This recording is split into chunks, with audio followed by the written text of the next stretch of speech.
Welcome to Native Exiles, Alderwood Community Church's podcast, where we talk about following Jesus in the tension of being in the world, but not of it. If you were with us a couple weeks ago, our last episode was a conversation with Dan Allender in our mental health series, talking about anxiety and some other things. It was a fantastic conversation. And as we were putting that episode out, it reminded us of another great conversation we had with Dan a couple years ago, mostly around shame. And if you didn't get to hear that, we're going to replay it for you today. One of our favorite episodes at Native Exiles. Hope you enjoy it.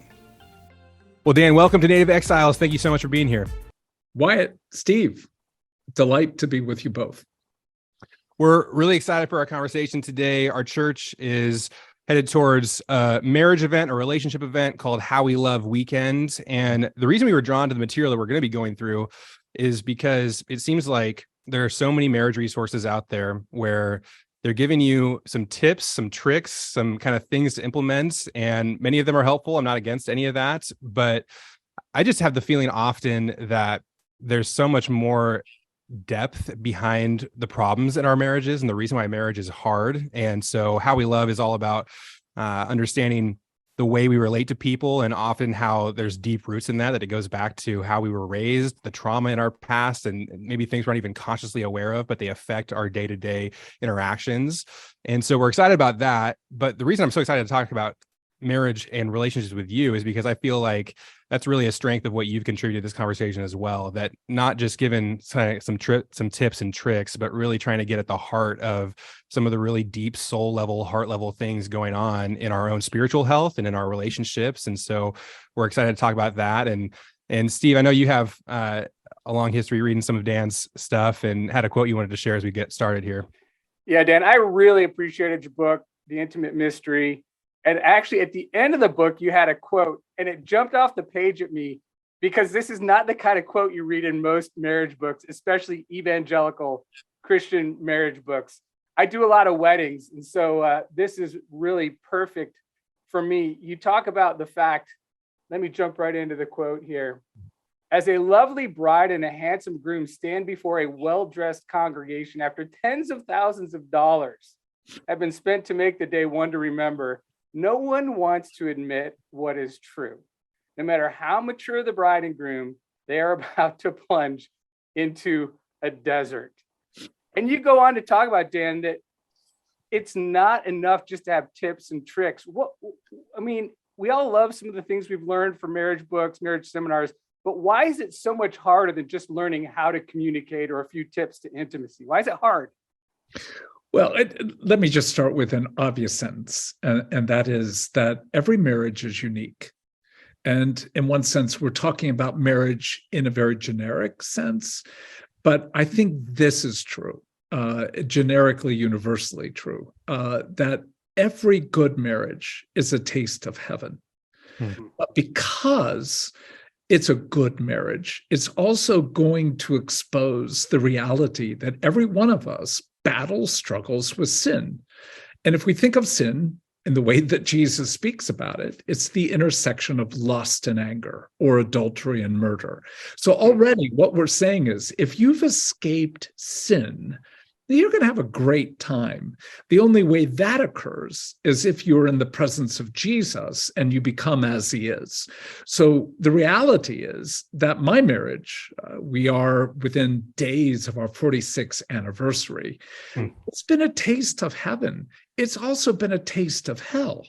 And that intersection opens the door to the reality that every marriage is stunningly beautiful, or at least it was at one point, but also broken, literally, until the passage of one into eternity. So that is a beginning to say that if we give up the naivete, the false innocence, that it's all going to work out, and begin to admit that part of the purpose of marriage is to expose the necessity of grace, the necessity of the work on the cross.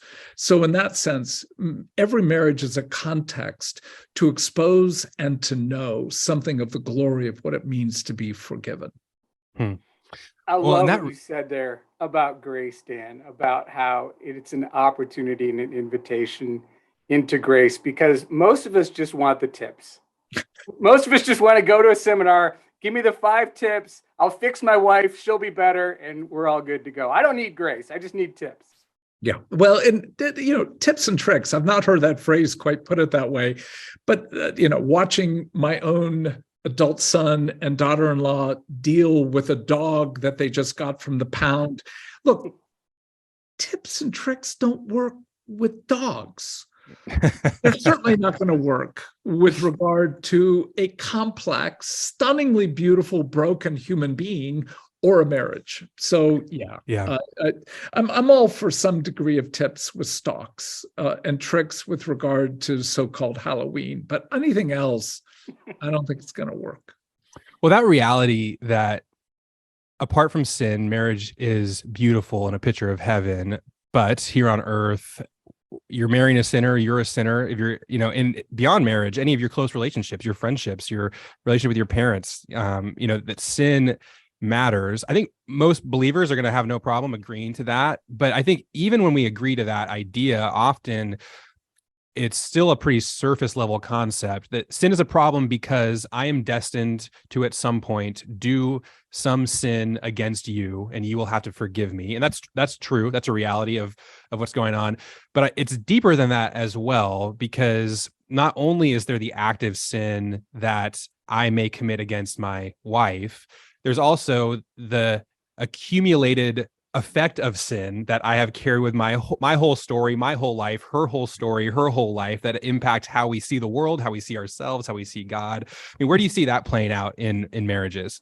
Oh, Wyatt, it's a great question. It almost takes that breath to be able to step back and say, look, we married the one we thought, even without thinking, we married the one we thought would redeem us, that would fill us, that would, in some sense, bring us wholeness.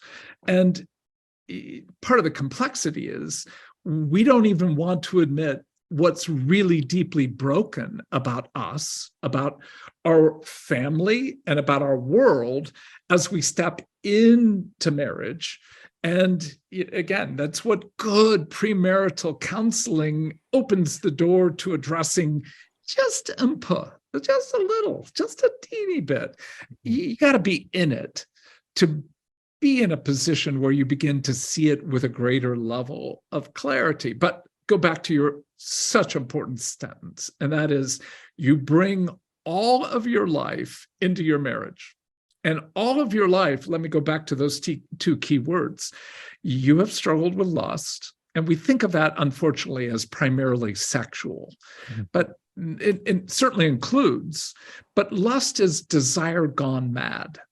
It is that emptiness which we inherently know that there is a loneliness, there is a loss, there's an incompleteness, there is a hunger that we want to have filled.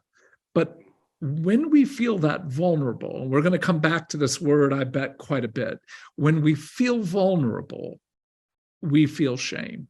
And in that sense of, I feel empty, incomplete, and in that I feel shame, the response often is, I will find a way to fill my emptiness through, sex, drugs, and rock and roll, or through hard work, or through perfectionism, or actually even reading the Bible in 1 year.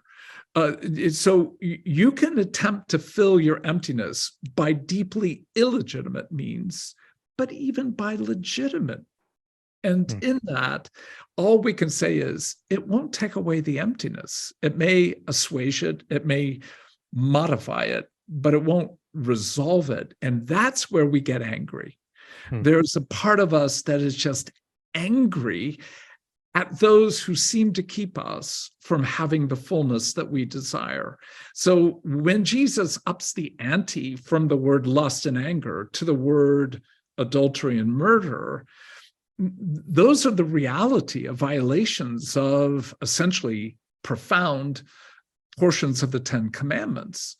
And when we, in one sense, violate that which God made us for, the inevitable response will be a sense of shame.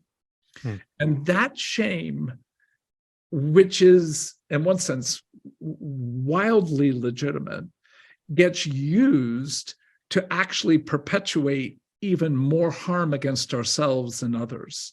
I mean, one of the saddest verses I know in the Bible is Genesis 2:25.